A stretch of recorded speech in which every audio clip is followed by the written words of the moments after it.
We appreciate every single one of you. We'd love to know, what part of the world are you watching from right now? Let us know in the comments. Now, let's dive into today's story. The fluorescent lights buzzed faintly overhead as Special Agent Edmund Marsh leaned back in his worn leather chair, his weathered hands spreading out a collection of manila folders across his desk. The clock on his office wall read 9:47 p.m., but time had become meaningless in the last few weeks. The Chicago field office had emptied hours ago, leaving him alone with his thoughts and the damning evidence before him.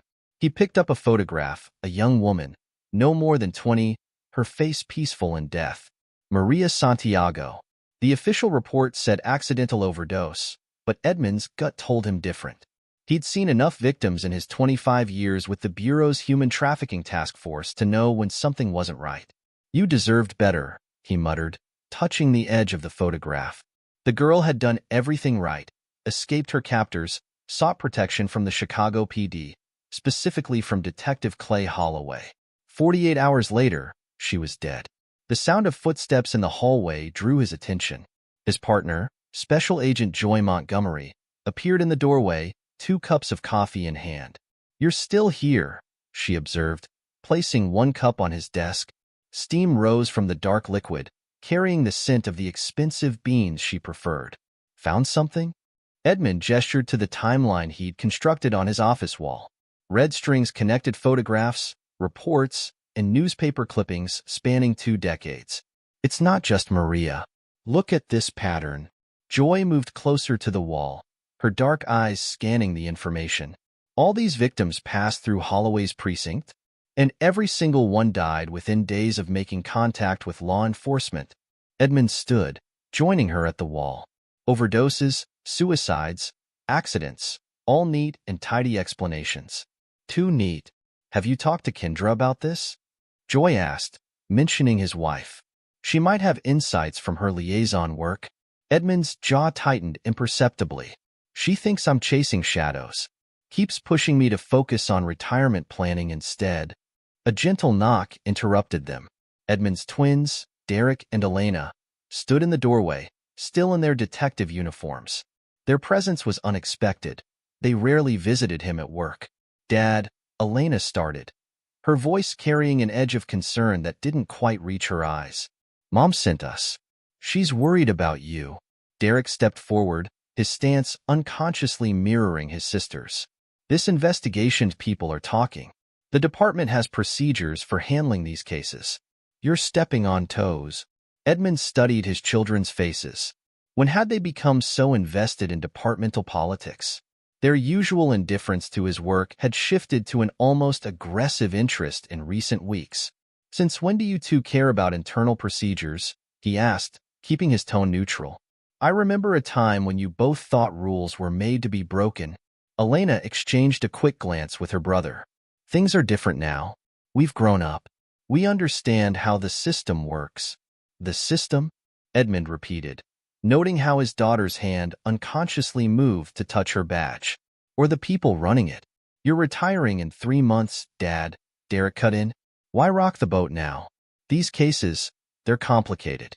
Sometimes it's better to let sleeping dogs lie." Joy watched the exchange silently, her experienced investigator's eyes catching the subtle tensions in the room. The twins stood slightly too close together, their body language defensive. Edmund maintained his calm demeanor, but she could see the wheels turning behind his eyes. "Your mother put you up to this?" Edmund asked, though it wasn't really a question. "She's concerned," Elena replied. "We all are. You've had a great career, Dad. Don't tarnish it by pushing this. Whatever this is."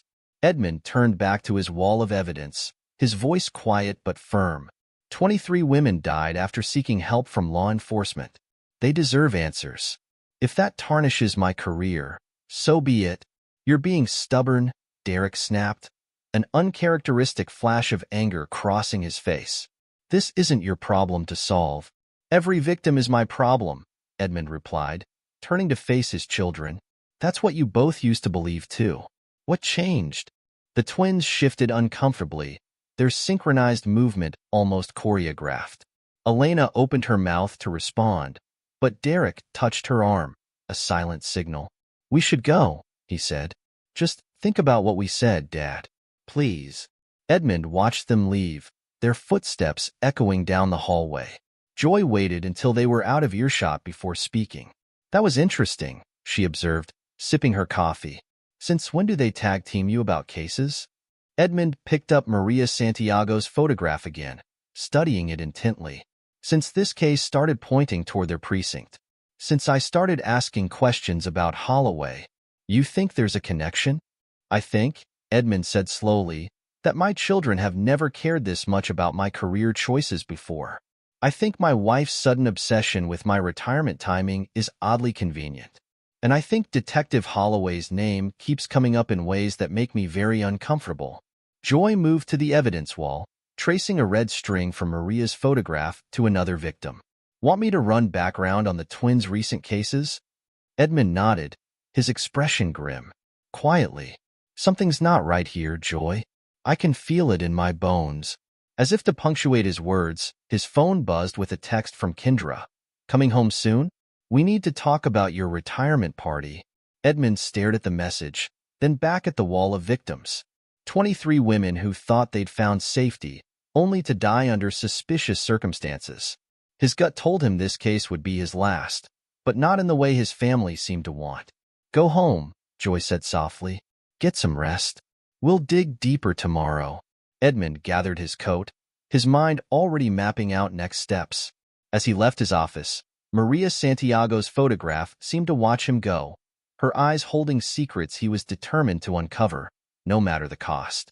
The following morning, Assistant Director Byron Shepard's secretary practically ambushed Edmund as he stepped off the elevator.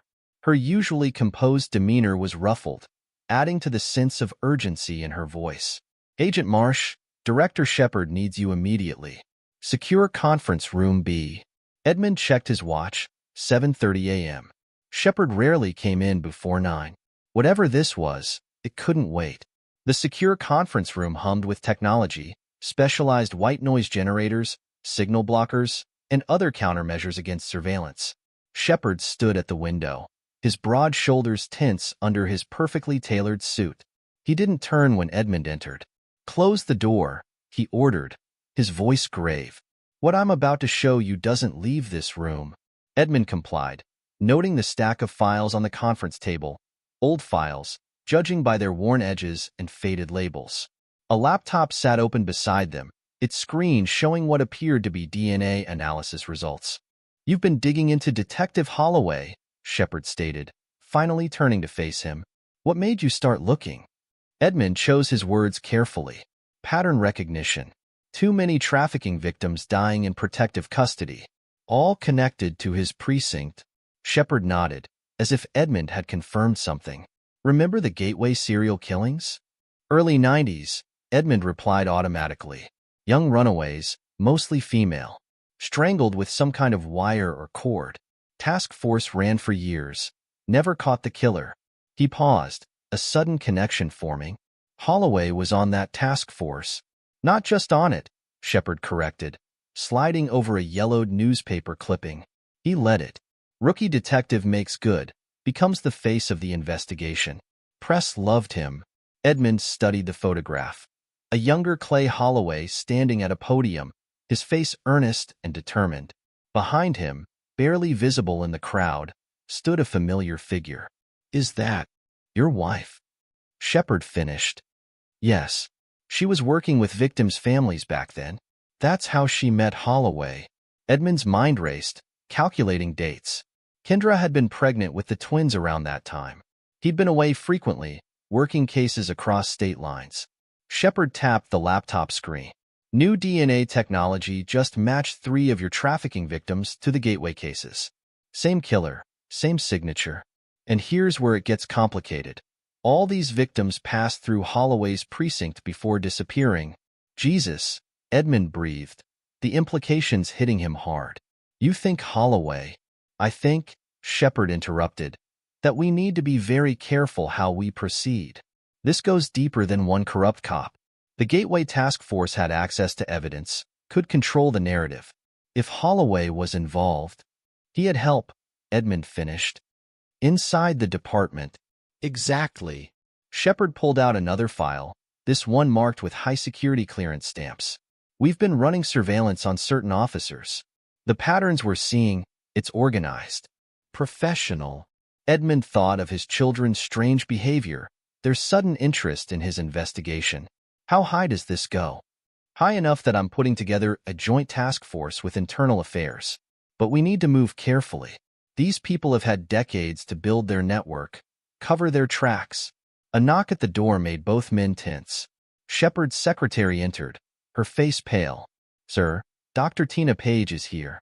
She's asking to speak with Agent Marsh. Says it's about the Gateway cases. Edmund recognized the name. She'd been the forensic psychologist on the original investigation. Shepard's expression darkened. Send her to the secure facility on Jackson Street. Agent Marsh will meet her there in an hour.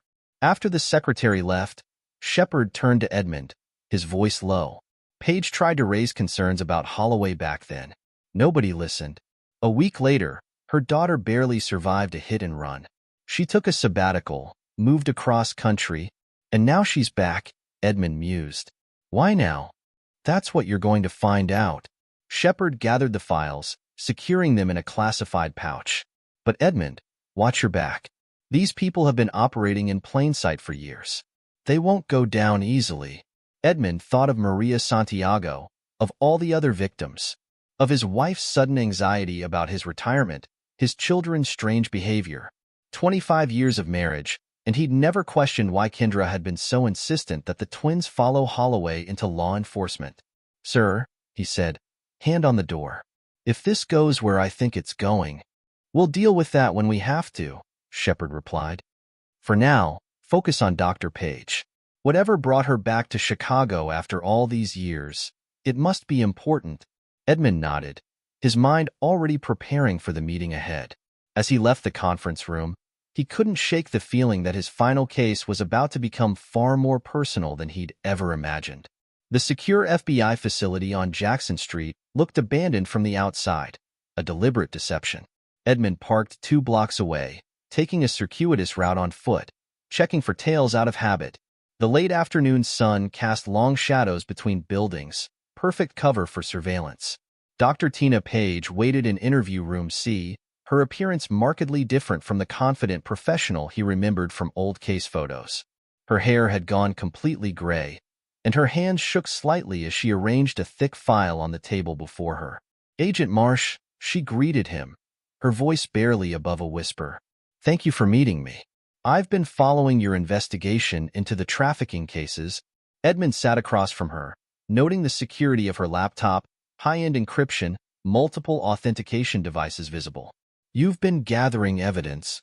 It wasn't a question, but she nodded anyway. For years. After they threatened my family, I knew I couldn't stop investigating, but I had to be smarter about it. Create safeguards. Edmund prompted gently. Holloway. His network. She opened her file, revealing meticulous notes and photographs. Back then, during the Gateway investigation, I started noticing patterns. Inconsistencies in his reports. Witnesses whose statements changed after meeting with him. Evidence that disappeared from lockup. Edmund leaned forward. Why didn't you come forward sooner? Tina's laugh held no humor. I tried. The day after I raised concerns to my supervisor, a car nearly killed my daughter outside her school. The driver was never found, but I got the message. She pulled out a photograph, a teenage girl in a hospital bed, covered in casts and bandages. Emily was 13. She still walks with a limp. I'm sorry, Edmund said softly, but something made you decide to come forward now. Your wife, Tina replied, her eyes meeting his directly for the first time. When I saw her name connected to recent trafficking cases, I couldn't stay silent anymore.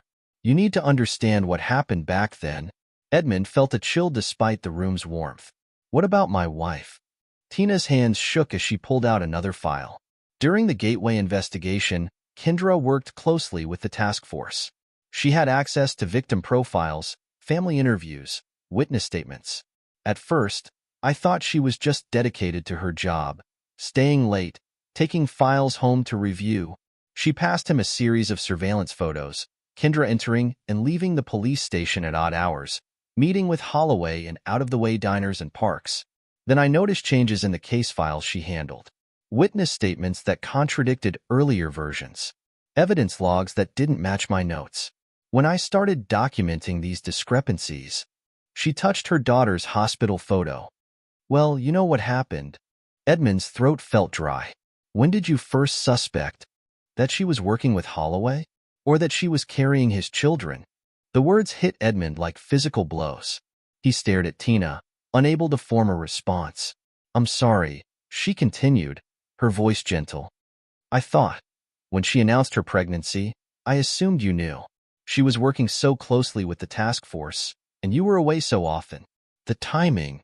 Edmund's mind raced through memories, Kendra's odd behavior during the pregnancy, attributed to work stress.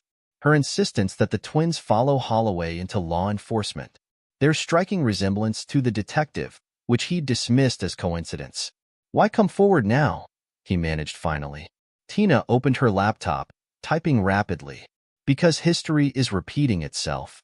The trafficking victims you're investigating, their deaths mirror the Gateway killings. Same methods, same cover-ups. But this time, she turned the screen toward him. This time I have proof. The screen showed financial records, surveillance photos, transcribed phone conversations, years of carefully gathered evidence linking Holloway to both the original murders and the recent trafficking deaths. Kendra's been using her position as liaison to identify potential witnesses, Tina explained. When victims seek protection, she makes sure they're directed to Holloway's precinct. After that, she gestured to the victim photos on Edmund's wall. The twins, Edmund said suddenly. Do they know? Tina's expression softened with genuine sympathy. I don't know, but their recent case assignments, they've all involved potential trafficking witnesses. Witnesses who later died in custody or disappeared. Edmund thought of his children's recent visit to his office, their insistence that he drop the investigation. Had they known what they were really protecting?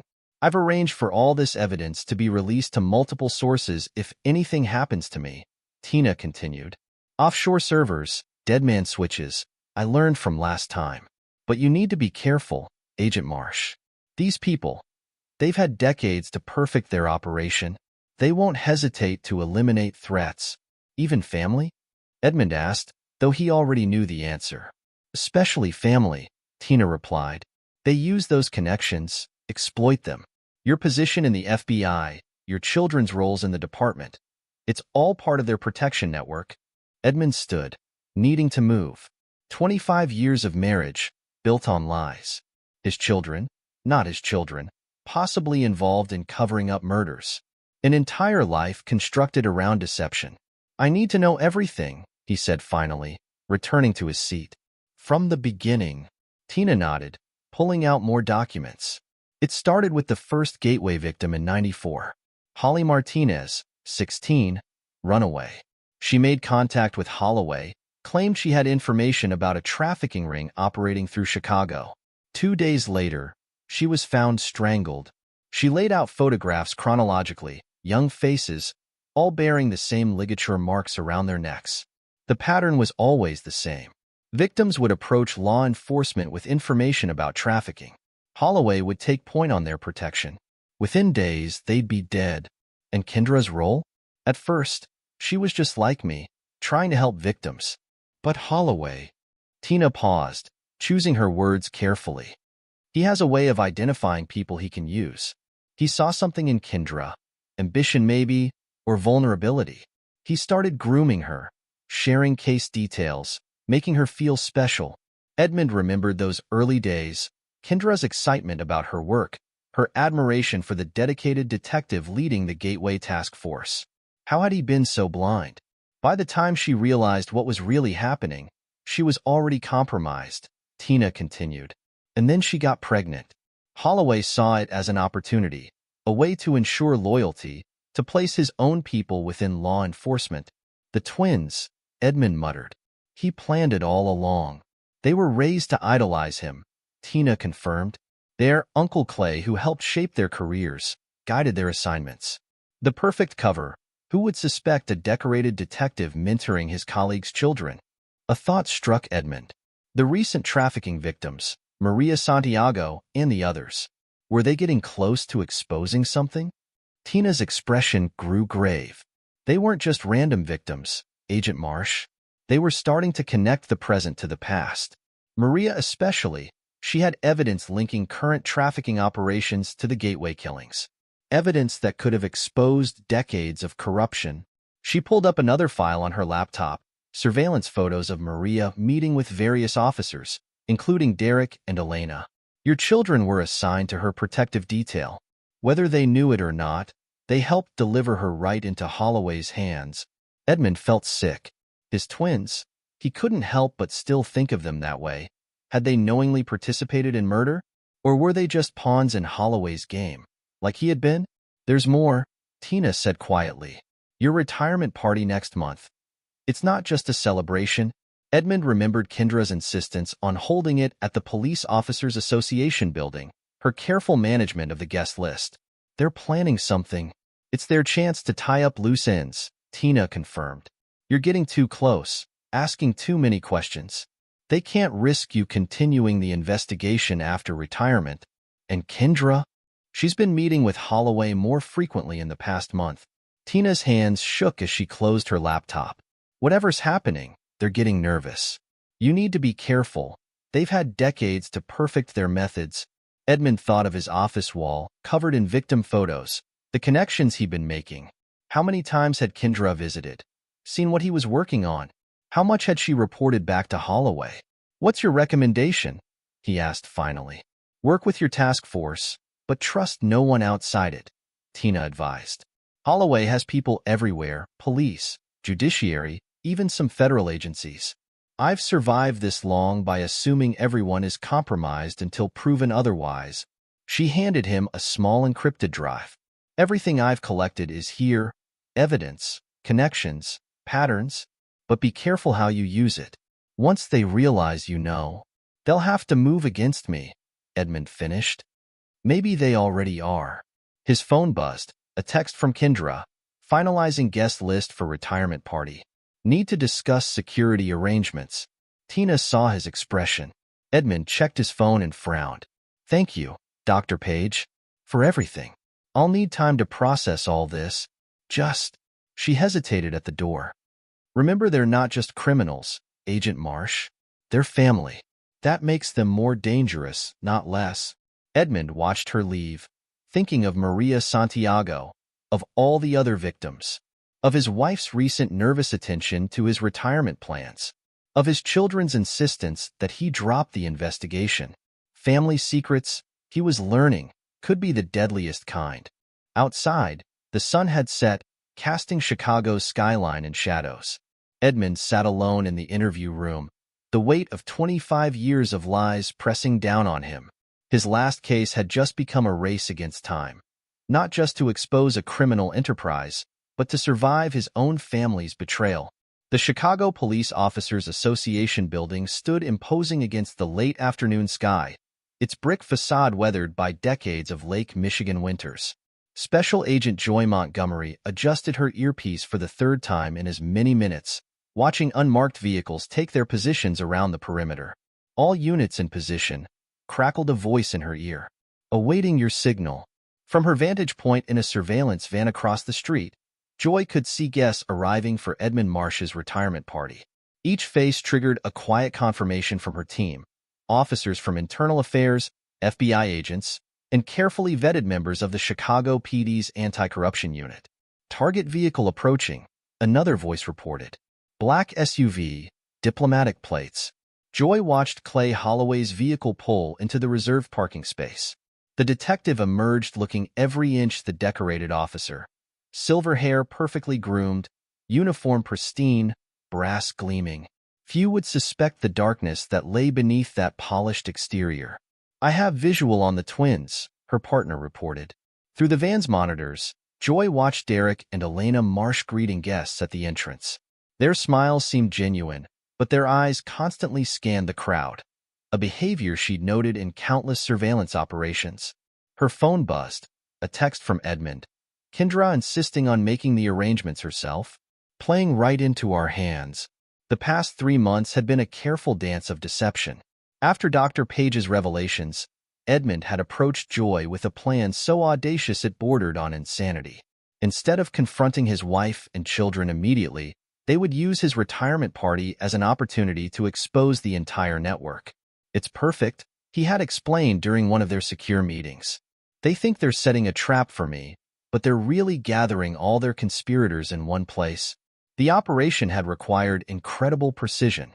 Working with internal affairs, they had planted undercover agents throughout the department, gathering evidence that connected human trafficking operations to Holloway's network of corrupt officers. Each piece of evidence was carefully documented, each witness statement protected through multiple layers of security. Joy's team had discovered that Holloway wasn't just covering up crimes. He was the architect of a sophisticated trafficking operation that used his position within the Chicago PD to protect routes through the city. His influence extended into multiple precincts, with officers on his payroll ensuring that potential witnesses disappeared or died in accidents.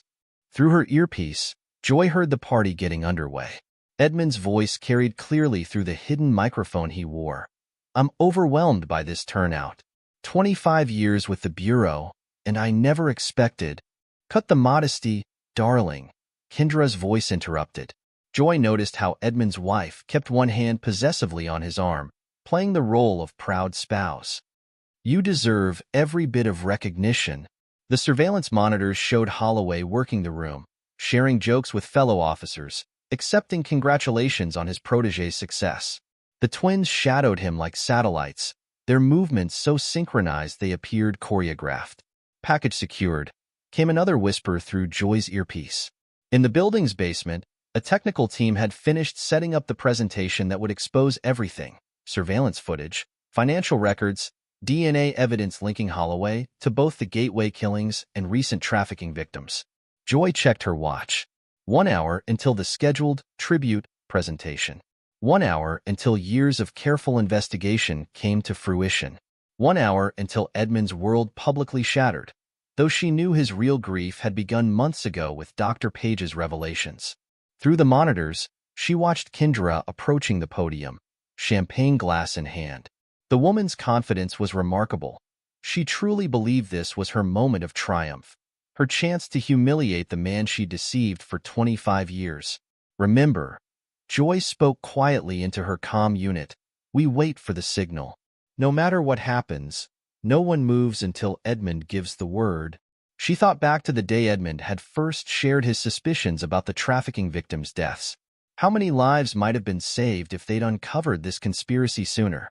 How many young women had disappeared into Holloway's network while good officers looked the other way? The party continued inside, a carefully orchestrated facade of celebration masking the tension building beneath the surface. Joy watched Edmund circulating among the guests, accepting handshakes and good wishes, playing his part perfectly. Only someone who knew him well would notice the steel in his eyes, the careful way he positioned himself to keep both Holloway and the twins in his line of sight. "Director Shepard has arrived," came another update. "All principals are now in play." Joy nodded, though no one could see her. Everything was proceeding according to plan. Yet something nagged at her instincts. The operation seemed almost too perfect, too smooth. In her experience, the most dangerous moments came when things appear to be going exactly as planned. She keyed her microphone. "All units maintain positions. Stay alert for any deviations from the expected scenario." Through the monitors, she watched the pieces of their trap sliding into place, praying they hadn't underestimated their opponents. After all, Holloway and his network had managed to operate undetected for decades. People that clever, that patient, were capable of anything. The next hour would either expose decades of corruption or prove catastrophically fatal to their investigation. And somewhere in that building, Edmund Marsh prepared to face the moment when his family's betrayal would become public knowledge. Joy touched her sidearm, a habit born of years in the field. Whatever happened next, she would ensure her partner didn't face it alone. The reception hall of the Police Officers Association building hummed with conversation and laughter, the atmosphere carefully cultivated to mask the tension running beneath the surface. Edmund stood near the bar, watching the room's reflection in the mirrored wall behind the bottles. Every face held new meaning now, which officers were knowingly complicit in Holloway's network, which were innocent dupes like he had been. Kendra appeared at his elbow, her perfume familiar yet suddenly cloying. Time for the special presentation, darling. Her smile didn't reach her eyes. Clay has prepared something wonderful. Edmund allowed her to guide him toward the front of the room, noting how she positioned herself between him and the nearest exit. Behind them, Holloway took the stage, his commanding presence drawing all eyes. Friends, colleagues, family, Holloway began, his voice carrying that same warmth that had fooled so many for so long. We're here tonight to honor a man who's given 25 years to the Bureau, who's been a partner to Chicago PD in countless investigations. He paused, his eyes finding Edmund's. And who's been like a father to my finest officers. A ripple of confusion passed through the crowd. Edmund felt Kendra's hand tighten on his arm, her nails digging into his flesh through his jacket. Across the room, Derek and Elena moved to flank the exits. Oh yes, Holloway continued, his mask of congeniality slipping. I think it's time we acknowledge some family secrets, don't you, Kendra? Edmund's wife released his arm, walking deliberately toward the stage. The change in her was remarkable. Gone was the nervous energy of recent months, replaced by a cold confidence he'd never seen before. 25 years of marriage, 2 kids, and he never figured out why they all became cops like their real daddy. Kendra's voice rang with triumph as she perched herself on Holloway's lap. You were always so busy with your cases, Edmund. So dedicated to justice. Did you never wonder why I insisted the twins follow Clay's career path? Derek and Elena stepped forward, their badges held high. The synchronized movement that had bothered Edmund for so long now made perfect sense. They'd been performing it their entire lives. Blood is thicker than your pension. Old man, Derek called out. You were good till you paid our bills. Now you're nothing to us. Edmund allowed his shoulders to slump, playing the part of a broken man. He could feel the pity and discomfort radiating from the crowd. This was the moment Kendra and Holloway had planned. His public humiliation, his authority and reputation destroyed in front of his colleagues. Nothing to say? Holloway taunted. The great FBI agent, speechless at last? Edmund straightened slowly, meeting Holloway's gaze. Actually, I do have something to say. His voice carried clearly through the sudden silence. Let me tell you a secret. Your real daddy has been under investigation for murder, and you loyal kids just helped me solve the case. The smug smile froze on Holloway's face. Kendra started to rise, but Edmund's next words froze her in place. Director Shepard? I believe we're ready for that evidence presentation now. Before anyone could react, every screen in the room blazed to life. Joy Montgomery's team had done their work well. The images were crystal clear, undeniable. Surveillance footage showed Holloway meeting with known trafficking rings. Financial records detailed payments to corrupt officers. DNA evidence linked him conclusively to both the Gateway killings and recent trafficking victims. You see, Edmund continued, his voice steady, while you were planning my retirement party, I was building a case. Every meeting you took, every call you made, every victim you silenced, we were watching, recording, building the evidence that would bring down not just you, but your entire network. Kendra's face had lost all color. You couldn't. You didn't. No. Edmund finished for her. I've known since Dr. Page came forward. Everything since then has been carefully planned, right down to this moment. Holloway surged to his feet, reaching for his weapon, but found himself surrounded by agents who had been posing as wait staff. Around the room, other undercover operatives revealed themselves, weapons drawn. It's over, Clay, Edmund said quietly. The trafficking routes, the Gateway killings, the years of corruption. All of it ends tonight. Derek and Elena tried to break for the exits, but found their paths blocked by internal affairs officers. The twins' faces showed confusion giving way to dawning horror as more evidence appeared on the screens. Their own unwitting involvement in delivering victims to their father's operation. You used your own children, Edmund's voice carried a weight of disgust. Raised them to be unknowing accomplices in your crimes. What kind of father does that? The kind who knows how to inspire loyalty, Holloway snarled, but his bravado was cracking. His eyes darted around the room, counting weapons, measuring odds. Loyalty? Edmund laughed without humor. Look around, Clay. Your loyal officers are already turning on you. See how quickly they're dropping their weapons, holding up their hands. They know what's coming: federal charges, RICO indictments, conspiracy to commit murder. Who do you think will stay loyal when facing life in prison? Kendra made a sudden move toward her purse, but Joy Montgomery was faster. I wouldn't, she advised, her weapon steady. That recording device you're reaching for? We already have copies of everything on it, including your conversations about silencing Maria Santiago.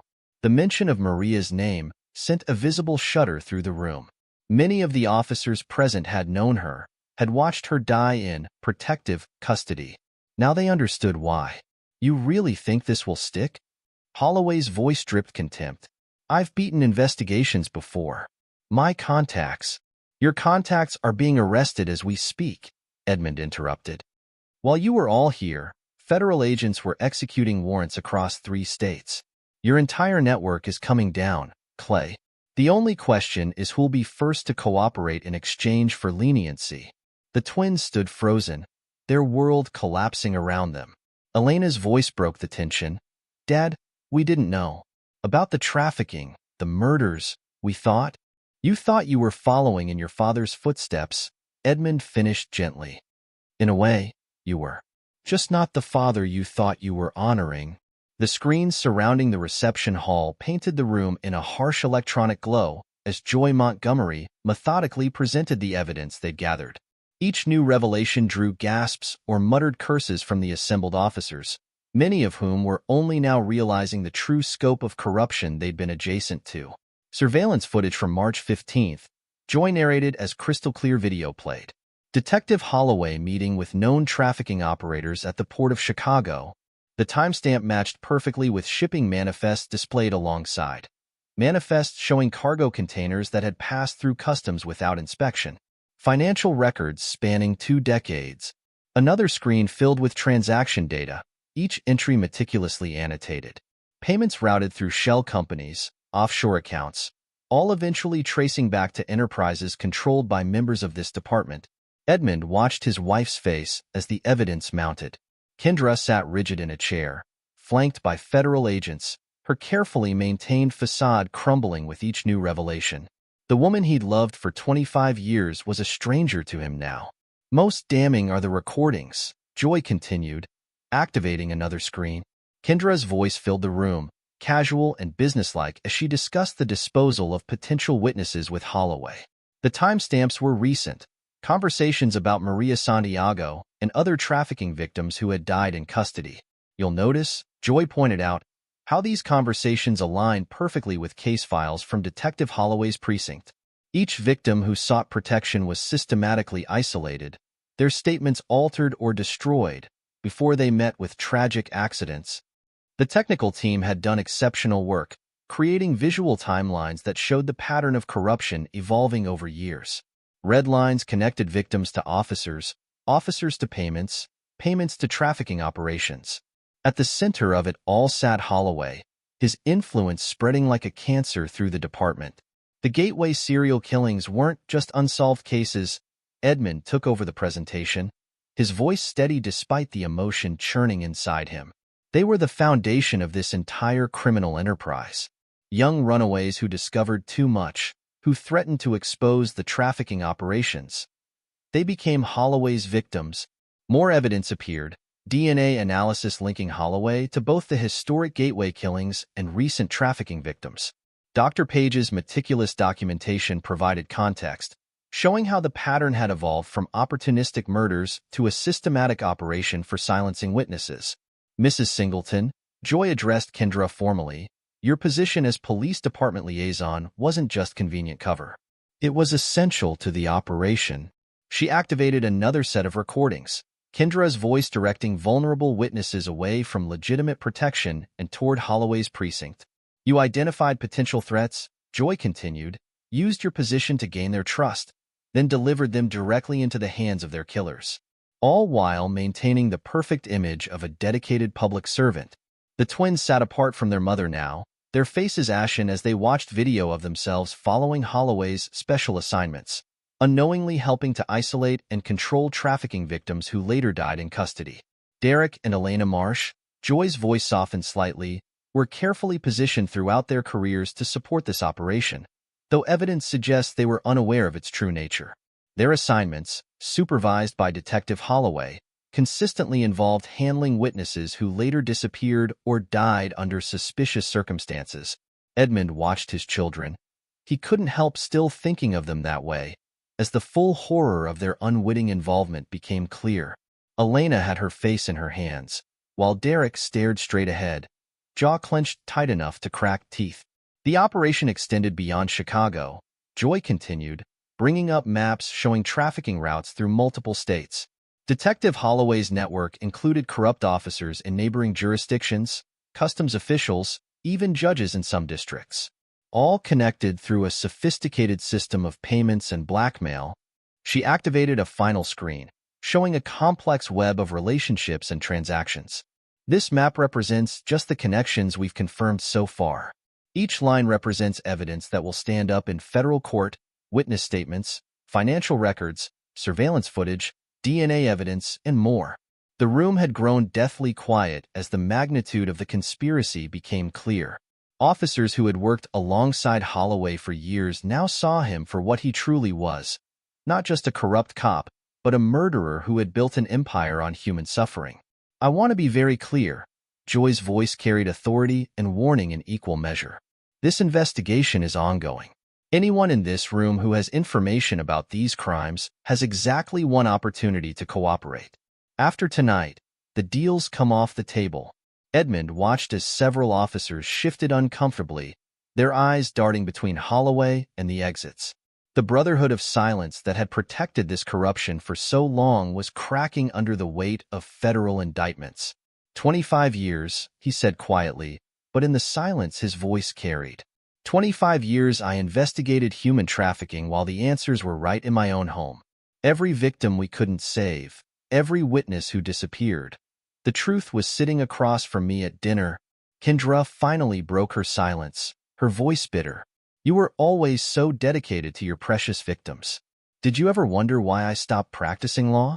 Why I took that liaison position? Clay understood what was really important: power, control, survival. Survival? Edmund's voice cracked with disbelief. You helped murder innocent women, used our children as unwitting accomplices. All for what? Money? Power? For family? Holloway interjected, his trademark confidence still intact despite the handcuffs on his wrists. Something you never understood, Edmund. Everything I did was to build a legacy. Those kids you're so concerned about? I gave them purpose, direction, careers. You used them. Joy cut in, bringing up more footage. Here's what real family looks like. Detective Holloway. The screens showed a series of images, Derek and Elena as rookie officers being steered toward specific assignments. Surveillance photos of Holloway monitoring their progress, directing their careers with calculated precision. Each special assignment was designed to compromise them further, Joy explained to the room. Every time they unknowingly helped control or transport a witness, they became more implicated in the operation. Their own badges became their prison. Elena looked up at this, her face tear-streaked but hardening with anger. All those women, the ones you said needed special handling, they were trying to expose you, weren't they? And we helped. You helped protect the department, Kendra snapped. Protected your father's work. Everything we did was for you kids. Stop it, Derek exploded, standing so suddenly his chair clattered backward. You didn't do any of this for us. You used us. Our whole lives. Everything we thought we were. It was all just part of your sick game. The evidence continued to unfold on the screens. Years of careful manipulation and calculated grooming, all designed to create the perfect cover for Holloway's operation. The twins' careers, their assignments, even their choice of precincts. Nothing had been left to chance. Joy's team had done exceptional work, creating a presentation that was both comprehensive and devastating. There would be no escape through legal technicalities or claimed misunderstandings. The evidence was simply too overwhelming. We have cooperating witnesses, Joy announced, bringing up a final set of documents. Officers who worked under Detective Holloway, trafficking victims who survived, family members of the Gateway victims, all ready to testify. The U.S. Attorney's Office is prepared to proceed with RICO charges, multiple counts of murder, human trafficking, conspiracy. The list continued, each charge another nail in the coffin of Holloway's empire. Throughout the room, officers who had once admired him now couldn't meet his eyes. The legendary detective, mentor to generations of Chicago cops, stood revealed as a monster who had corrupted everything he touched. As the final pieces of evidence were displayed, Edmund felt a profound exhaustion settle over him. His retirement party had become something else entirely, a funeral for the life he'd thought he had, the family he'd believed in. The screens faded to black, leaving the room in stunned silence.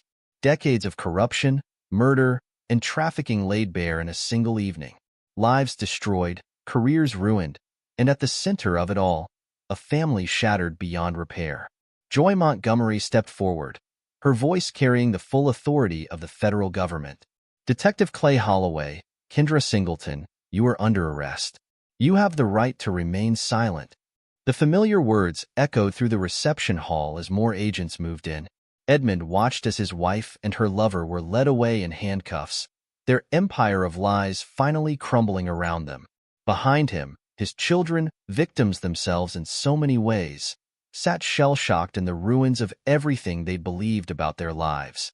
As the arrests proceeded, Edmund watched his carefully constructed operation reach its culmination. Years of corruption had been exposed, but this was just the beginning. The real work, dismantling Holloway's network and bringing all the conspirators to justice, still lay ahead. The handcuffs clicked shut around Clay Holloway's wrists with a finality that echoed through the suddenly silent reception hall. Federal agents maintained their positions at every exit, weapons still drawn, though the immediate threat had passed. The evidence presentation that had exposed decades of corruption still flickered on the surrounding screens, casting an accusatory glow over the assembled officers. Edmund Marsh stood at the center of the chaos, his retirement party transformed into the culmination of a massive federal investigation. But his focus wasn't on Holloway or even Kendra.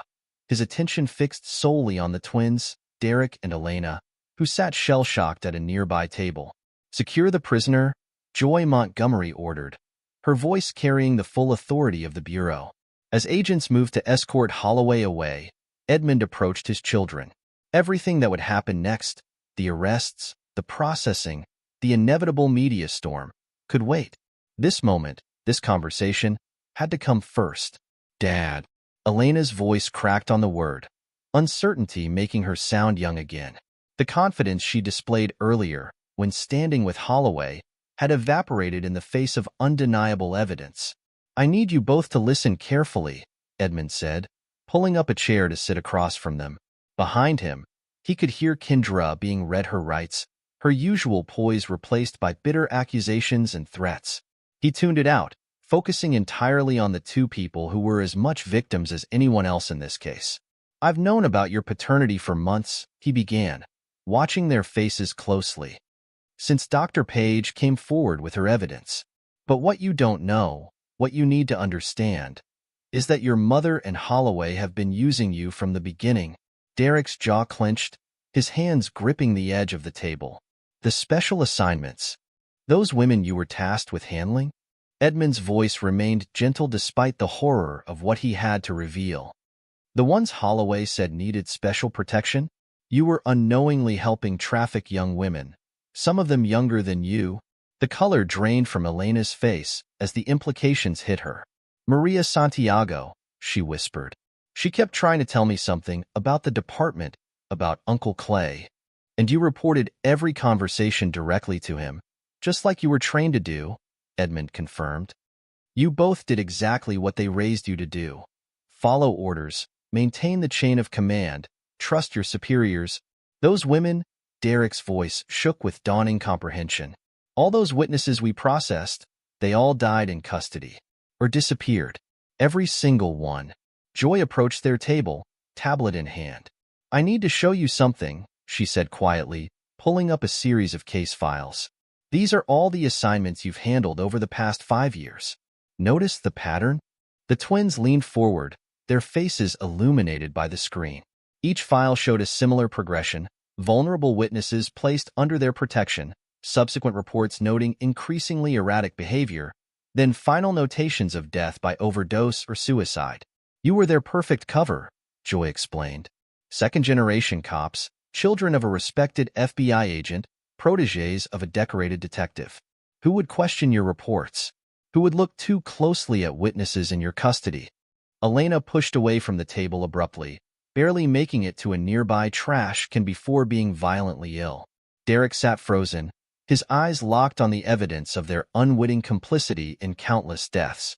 I remember them, he said numbly. Their faces, their stories. They were so scared, but we told them they were safe. We promised them protection. Edmund reached across the table, touching his son's hand. The fact that they weren't biologically his had stopped mattering long ago.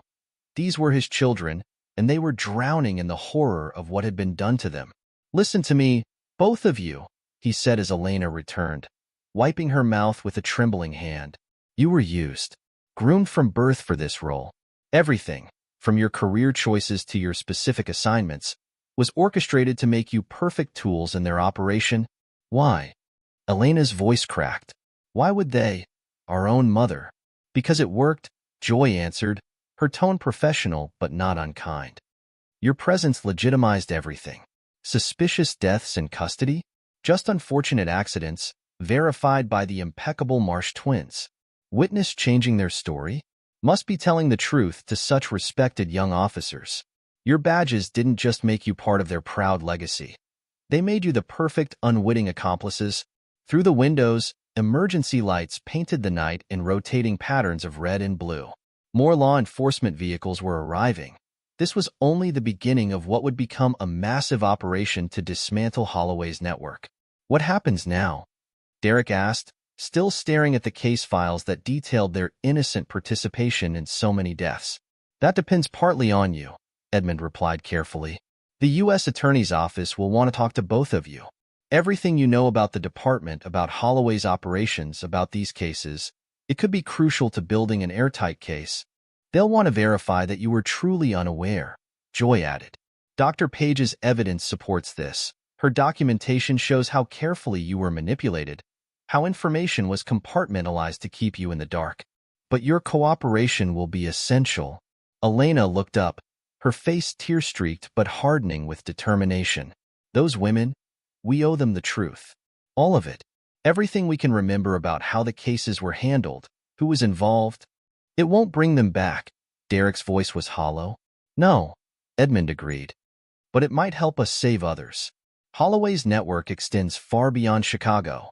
There are other victims, other trafficking operations still active. Your testimony could help us shut it all down. Through the glass doors of the reception hall, they could see Holloway being led to a waiting vehicle. The legendary detective's head was high, his bearing still proud despite the handcuffs. Kendra followed in the custody of other agents, her earlier bravado replaced by a cold, calculating silence. They're really going to prison, Elena said softly, watching her mother disappear into another vehicle. Our whole lives, everything we thought we knew, was a lie, Derek finished. But what does that make us? Everything we've done as officers makes you victims of an elaborate conspiracy, Joy interjected firmly, and potentially key witnesses in dismantling it. But first, she glanced at Edmund, we need your formal statements. Everything you can tell us about how Holloway operated, how cases were assigned, who else might have been involved. Edmund watched his children absorbing the magnitude of what lay ahead.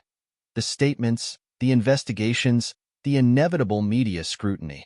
They looked simultaneously older and younger than their years, crushed by revelation, but somehow not completely broken. I know it's overwhelming, he said gently, but you're not alone in this. Whatever comes next, we'll face it together. The twins exchanged a look, the silent communication they developed over a lifetime. Then Elena straightened her shoulders, an echo of the confident officer she'd been just hours ago. Where do we start? The following weeks unfolded in a blur of depositions, evidence reviews, and increasingly shocking revelations. The conference room at the federal building had become their second home, its walls now covered with timeline charts and connection maps that grew more complex by the day. Edmund sat beside Joy Montgomery, watching as Elena carefully walked the U.S. Attorney's team through another case file. His daughter's voice had grown stronger over the weeks, the initial shock of betrayal hardening into determination to expose every detail of the conspiracy that had shaped her life. The victim was Lisa Chun, 22, Elena explained, pointing to a photograph. She approached me specifically, said she had information about trafficking operations through the Port of Chicago. Following department procedure, following what Holloway had trained us to do, I logged her statement but reported directly to him. The prosecutors nodded, taking detailed notes. They'd heard dozens of similar stories over the past weeks, each one adding another piece to the massive criminal enterprise they were uncovering. 3 days later, Elena continued, her voice catching slightly.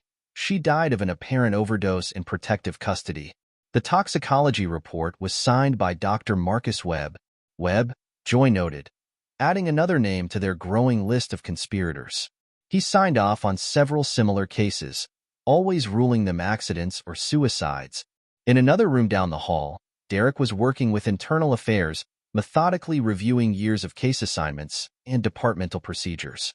His insider knowledge of precinct operations had already helped identify numerous corrupt officers and compromised officials. The full story had emerged piece by devastating piece. Clay Holloway hadn't started as a criminal mastermind. He'd begun as a corrupt cop protecting existing trafficking routes through Chicago. But when victims started threatening to expose him, he'd evolved into something far more dangerous. The Gateway killings were his solution to potential witnesses, Edmund explained to the assembled prosecutors. Young runaways who discovered too much, who couldn't be silenced through normal channels. But he needed help managing the investigations, controlling the evidence. That's where Mom came in, Elena added, the word mom carrying a weight of bitterness now. As a victim's advocate, she had access to witness statements, family contacts, investigation details. She could identify threats early, steer victims away from legitimate help. Joy pulled up another series of documents on the main screen. Kendra Singleton's position was crucial to the operation's growth. She could spot potential witnesses before they went to other authorities, ensure they were directed to Holloway's Precinct 4 protection, and when she became pregnant, one of the prosecutors said carefully, glancing at Elena, "We were the perfect opportunity," Elena finished grimly, a chance to place loyal officers within the department. Except their loyalty was built on lies. The evidence Dr. Page had gathered over the years proved invaluable. Her meticulous documentation showed how Holloway had systematically expanded his influence, using a combination of bribes, blackmail, and strategic promotions to build his network. The seaport was key, Derek explained, joining them after his IA session. Corrupt customs officials, dock workers on the payroll, even shipping companies involved in the trafficking. Everything looked legitimate on paper because the right people were paid to look the other way. Edmund watched his children working with the investigation teams, pride mixing with lingering sorrow. They'd thrown themselves into exposing the conspiracy with the same dedication they'd once shown to their police work. Each new revelation seemed to strengthen their resolve, rather than break them further. The hardest part, Elena admitted during a rare quiet moment, is knowing how many people we trusted were involved. Captain Rivera, Lieutenant Chen, even Rabbi Goldman from the chaplain's office. They all played their parts.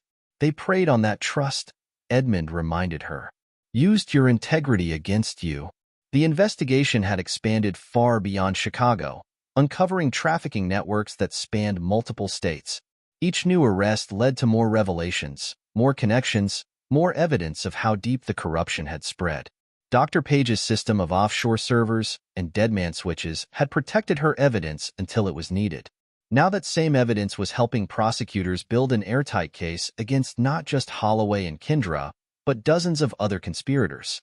It's like a cancer, Joy observed, studying their latest organizational chart. Once it started, it just kept growing, spreading through departments, jurisdictions, even state lines. But we're cutting it out, Derek said firmly. All of it. No matter who gets exposed.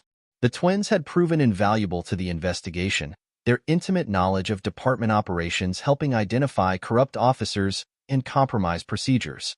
Their testimony, combined with Dr. Page's evidence, was creating a case that would be virtually impossible to defend against.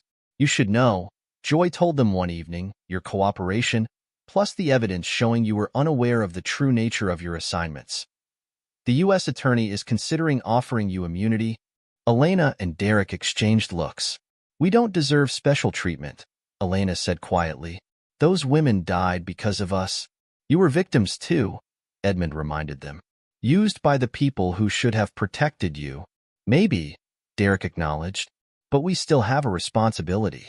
To those women, to their families, to everyone who trusted us to protect them.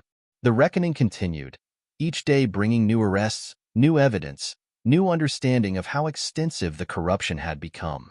But with each revelation, each piece of the puzzle they uncovered, the path to justice became clearer. 6 months after the dramatic events at the Police Officers Association building, Edmund sat in the federal courthouse, watching as the verdicts were read. The case had grown far beyond its original scope, exposing trafficking networks and corruption across multiple states. Judge Miranda Chen's voice carried clearly through the packed courtroom. In the matter of the United States versus Clay Holloway, on the charge of first-degree murder, this court finds the defendant guilty. The litany continued: human trafficking, racketeering, conspiracy, corruption, count after count, verdict after verdict. Guilty, guilty, guilty. Each word another brick in the wall of justice that would ensure Holloway never saw freedom again. Kendra's trial had concluded the previous week. Guilty of conspiracy, accessory to multiple felonies, obstruction of justice. Her composed facade had finally cracked when the judge announced her sentence: 25 years, one for each year she'd helped maintain Holloway's deadly operation. The twins sat with Edmund, their faces solemn as they watched their biological father's fate being sealed. They'd received immunity in exchange for their testimony, their unwitting role in the conspiracy proven beyond doubt. But the price of that immunity was high. They would never work in law enforcement again. The department thanks the witnesses for their cooperation, Judge Chun continued, particularly Detectives Derek and Elena Marsh, whose testimony proved crucial in exposing this criminal enterprise. Their commitment to justice, even at great personal cost, exemplifies the highest ideals of law enforcement. Elena squeezed her brother's hand, tears sliding silently down her face. They'd lost their careers, their mother, the man they'd thought was their hero, but they'd helped save countless lives by bringing down the trafficking network. Joy Montgomery, recently promoted to head of the Human Trafficking Task Force, sat nearby. Her team's work had been exemplary, gathering evidence that connected cold cases across 3 states. The investigation had rescued dozens of trafficking victims and prevented countless others from falling into Holloway's network. As they left the courthouse, Dr. Alberta Maynard fell into step beside Edmund. The forensic expert had provided crucial evidence linking the cold cases to current investigations, her testimony helping to establish the pattern of corruption that spanned decades. Sometimes the hardest cases are the ones closest to home, she observed quietly. Edmund nodded, thinking of all they'd lost and gained in the pursuit of justice. The trafficking victims they'd saved, the cold cases they'd solved, the corrupt system they'd exposed. His career was ending, but his commitment to justice had never wavered. The truth matters, he replied, no matter who it hurts. Outside, reporters clamored for statements, cameras flashing in the late afternoon sun. But Edmund led his family away from the media circus, toward a future that would be built on truth rather than deception. The twins had already begun planning their new lives, Elena considering law school, Derek talking about victims' advocacy work. They would never wear badges again, but their dedication to helping others remained unshaken. Joy caught up with them at the corner, her expression serious but satisfied. The task force is expanding, she reported. Using evidence from this case, we've identified trafficking operations in 5 more states. It's going to take time, but we'll shut them all down. Good, Edmund said simply. The case that had started with one victim, Maria Santiago, had grown into something far larger than anyone had imagined. But in the end, justice had prevailed. As they walked away from the courthouse, Edmund thought about all the victims, those they'd lost and those they'd saved. about the price of truth and the cost of deception, about family bonds forged by love rather than blood. His career might be ending, but the impact of his final case would resonate for years to come. The truth had finally emerged, justice had been served, and somewhere, perhaps, Maria Santiago and all the other victims could rest a little easier. The afternoon sun cast long shadows behind them as they walked together, a family rebuilt from the ashes of betrayal. They had lost much, but they had gained something precious, the knowledge that they had chosen truth over lies, justice over loyalty, right over wrong. And in the end, that was what really mattered. Epilogue. 10 years later, the maximum security wing of the Federal Correctional Institution in Waseca, Minnesota, looked exactly as it had for the past decade. Kendra Singleton sat in the visitation room, her once stylish hair now completely gray, her prison uniform hanging loosely on her thinner frame. She stared through the reinforced glass at her daughter, noting how Elena had changed over the years, more confident now, carrying herself with the authority of the prosecutor she'd become. The appeal was denied, Elena said without preamble. Final ruling came down yesterday. Dad thought you should hear it from family. Kendra's lips tightened at the mention of Edmund. Her ex-husband had divorced her shortly after her conviction, though she'd lost everything that mattered long before that. Clay, she asked, though she already knew. She kept tabs on her former lover through prison gossip and occasional news reports. Still in Florence ADX, Elena replied, referring to the Supermax facility in Colorado. The additional victims they found in Indiana and Wisconsin added another life sentence. He'll die in there, just like you'll die in here. The bluntness made Kendra flinch. Her daughter had developed a prosecutor's directness over the years, far from the manipulated young detective she'd once been. Your brother? Kendra tried, though Derek hadn't visited in 8 years. Running the Victim Advocacy Center in Milwaukee, Elena said, they're doing good work, helping trafficking survivors rebuild their lives. Some of them were victims of your operation, by the way. Did you know that? Women we unknowingly helped you trap? The bitterness in Elena's voice hadn't diminished with time. If anything, years of working with trafficking victims had only deepened her disgust with her parents' crimes. We thought we were protecting you, Kendra began, but Elena cut her off. Save it. I'm not here for explanations or excuses.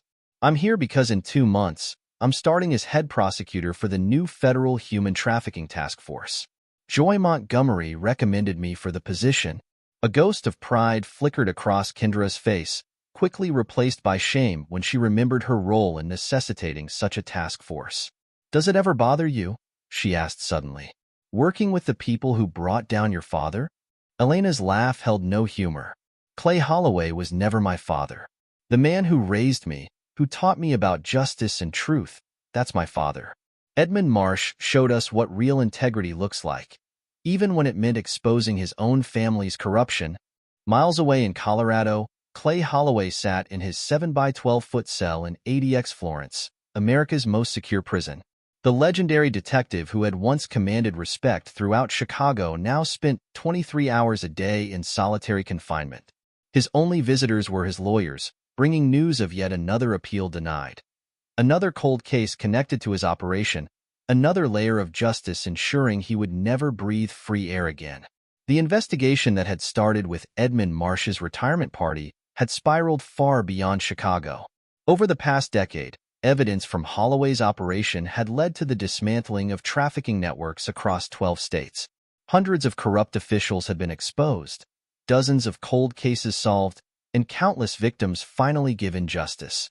In downtown Chicago, the Police Officers Association building had been renovated, its reception hall now hosting training sessions for a new generation of officers. The changes went far beyond cosmetic.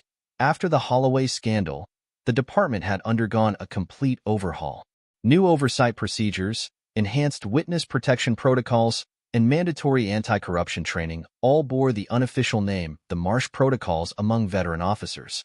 Dr. Tina Page's evidence system had become a model for witness protection programs nationwide. Her innovative use of distributed servers and blockchain technology to protect sensitive information was now taught at the FBI Academy. She'd finally retired to Arizona, but her legacy lived on in the procedures that had already saved countless lives. Edmund Marsh's retirement hadn't lasted long. After the trial, he'd been recruited as a special advisor to the FBI's expanded human trafficking task force. His experience with the Holloway case made him uniquely qualified to spot the signs of institutional corruption.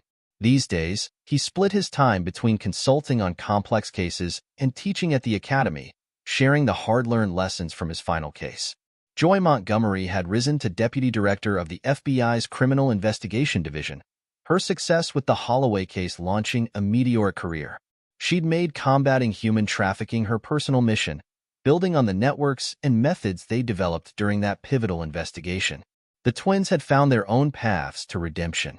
Derek's Victim Advocacy Center had become a model program, combining practical support for survivors with systematic data collection that helped law enforcement prevent future trafficking. His first-hand experience with corruption made him particularly effective at helping victims navigate the complexities of the justice system. Elena's legal career had focused exclusively on trafficking cases. Her unique perspective, as both a former officer and the child of convicted conspirators, gave her special insight into complex cases. Her conviction rate was among the highest in federal prosecution history. Dr. Alberta Maynard's forensic work had continued to connect cold cases to active investigations.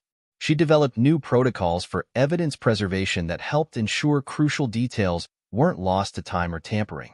Her collaboration with Dr. Page had revolutionized how sensitive case information was protected and shared between agencies. The impact of the Holloway case continued to ripple through law enforcement. New FBI agents studied it as a textbook example of institutional corruption. Police academies used it to teach the importance of independent oversight. Law schools analyzed it for its implications on witness protection and evidence handling. But the most profound changes were personal. Edmund Marsh, now in his 70s, had found an unexpected peace in helping others navigate the darkness he'd confronted in his own family. His relationship with the twins had deepened through shared purpose, their bond stronger for having been tested by fire. Every year on the anniversary of the verdict, they gathered at a small cemetery on Chicago's outskirts. Maria Santiago's grave had become a symbol, not just of justice served, but of the price of truth and the importance of standing against corruption no matter the personal cost. Elena often brought case files to these visits, updating Maria on their continued fight against trafficking. Derek would share stories of survivors who'd rebuilt their lives through his program. Edmund simply stood quietly, remembering the young woman whose death had started the investigation that exposed decades of corruption. The Chicago Tribune had recently run a 10-year retrospective on the case. The article had called it a watershed moment in American law enforcement, a case that had fundamentally changed how departments handled internal corruption and witness protection. But for those who had lived through it, the case's significance was far more personal. It had shattered illusions about family loyalty, exposed the toxic nature of institutional corruption, and demonstrated the true meaning of justice. Kendra and Holloway's betrayal had wounded many, but their exposure had ultimately strengthened the systems they'd sought to corrupt. Their victims had found justice, their unwitting accomplices had found redemption, and their schemes had led to reforms that would protect future generations. In her office at the Federal Building, Elena Marsh kept a simple framed quote on her wall. Visitors often assumed it was from a famous judge or philosopher, but she knew its true source, her father's words from that day in the courthouse 10 years ago. The truth matters, no matter who it hurts. Those words had become a guiding principle for a new generation of law enforcement officers, prosecutors, and advocates. The Holloway case had taught them all that justice couldn't be served through loyalty alone. It required courage, integrity, and an unwavering commitment to truth. The price of that truth had been high. Families had been broken, careers ended, lives forever altered. But from the ashes of betrayal had risen something stronger, a system more resistant to corruption, officers more alert to abuse, and protocols better suited to protecting the vulnerable. Kendra and Holloway would spend the rest of their lives in prison, their betrayal earning them not just legal punishment, but the lasting contempt of the law enforcement community they'd corrupted. Their legacy wasn't the power they'd wielded or the lives they destroyed, but the reforms their exposure had sparked. Edmund Marsh's legacy, by contrast, lived on in the daily work of his children, in the procedures that bore his name, and in the countless lives saved by the changes his investigation had initiated. His final case hadn't just exposed corruption. It had transformed how America's justice system protected its most vulnerable citizens. As Elena left the prison after her visit with Kendra, she pulled out her phone to check messages. A new case had just come in, possible trafficking operation, signs of law enforcement involvement. 10 years ago, such a case might have been buried by corrupt officials. Now, thanks to the Marsh protocols, it would receive immediate federal attention. She smiled slightly, thinking of her father's words about truth and justice. Some lessons, it seemed, never lost their relevance. The fight against corruption and trafficking continued, but now they had better tools, stronger protocols, and a deeper understanding of what justice truly required. The truth still mattered, no matter who it hurt. And thanks to the sacrifices made during that pivotal case, the truth had a better chance than ever of coming to light. Looking toward the Chicago skyline, Elena could almost imagine Maria Santiago and all the other victims finally resting in peace, knowing that their deaths had ultimately led to changes that would protect countless others. The price of truth had been high, but its value was beyond measure. The work continued, the fight for justice never truly ended, but the foundations built from the ashes of betrayal were strong. That, perhaps, was the most important legacy of all. This is where our story comes to an end. Share your thoughts in the comments section. Thanks for your time. If you enjoy this story, please subscribe to this channel. Click on the video you see on the screen, and I will see you there.